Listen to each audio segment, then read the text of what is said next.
Okay, next up is The Vigil. Have you ever seen publicity for a movie and thought instantly, "Oh, that looks fab, I'll give it a go"? Well, I mean, I don't always judge a book by its cover, but in this case, I suppose I did, except it worked in complete reverse. I thought The Vigil looked great from its publicity, the posters on the walls and on the side of London buses, etc. But it honestly resulted in one of the most arse-numbingly tedious productions I've ever sat through. I can only liken it to It Comes at Night, 2017, where literally nothing comes at all. So, it's the director and producers trying to be very clever, saying, we're going to throw this shit at you. We're not going to throw it at you, at all. There is nothing to see here. Yeah, it turns out this was just some symbolic message, I guess. Similar to that misleading, time-robbing shitstorm back in 2017, I was sat there waiting for something to happen all the way through the film, exited the cinema about half an hour and a half later, totally pissed off that nothing actually did. Literally, physically, nothing happens. But I mean, I think it's in the last few minutes that something does happen. Obviously, I can't give away a hell of a lot to you because that's not how I roll. But I think it's more the beginning of The Vigil that does something right. The concept is simple. It's a young chap from an Orthodox Jewish community who agrees to act as shomer and watch over a corpse for a night. The setup, darkly lit house, almost pitch black, strange old lady upstairs in the room banging about is absolutely ideal. It's perfect. It's a great setting. And the beginning of the movie makes use of this concept real nice. It's good. So it stirs the atmosphere. Great. The moment the lead character sits down and begins his duty, you've got like close-ups of his face, wide shot angles, creating some bits of tension. And he's sitting on a chair with his back to the corpse, which is laying under a sheet on a table behind him across the room. So, it's this whole fuck, is it gonna wait? No, did it?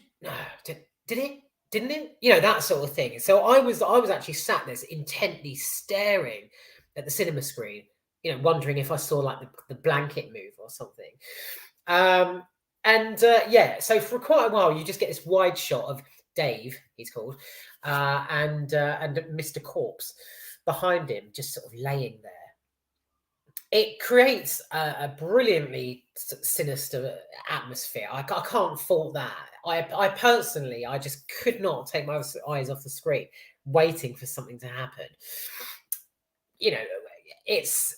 I think, would the corpse sort of make the tiniest of movements, or would it not?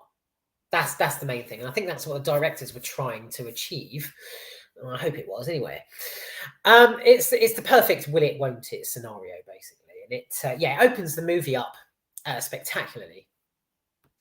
Conflicting with the anticipation, however, is complete disrespect when Dave gets his mobile phone out and starts, texting and WhatsApping and Facebooking and fuck knows what else.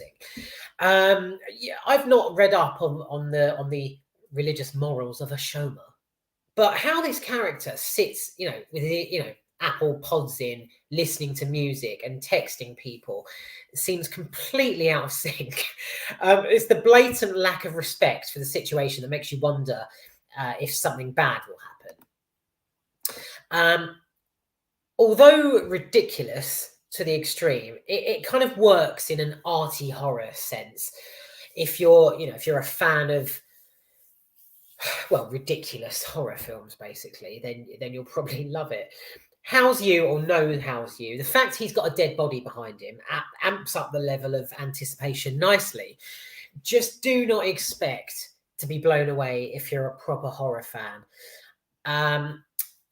This, like I say, this was the second film after when first lockdown lifted that I went to see at the cinema, and again the whole auditorium was completely empty.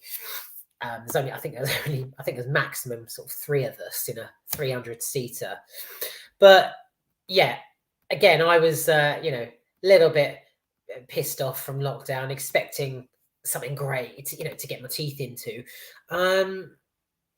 But I couldn't at all. This, unfortunately, again, is one of those films that you sort of, when you're scrolling through Netflix and you see some real obscure shit. It filters nicely into that category. Yeah, it's not brilliant at all. But as rubbish as it is, it sets up the situation perfectly. I can't fault the beginning of the film. It's just how it sort of spirals into a nightmare situation where the director's desperately trying to be like, yeah, come on, let's make the audience, let's make them think they're here, but they're there, and let's get them here, and she's there, but she's not there. Just do one, please. I would. Okay, I won't be harsh. I would choose never to watch this film again. Yeah. Okay, I think I'll do it.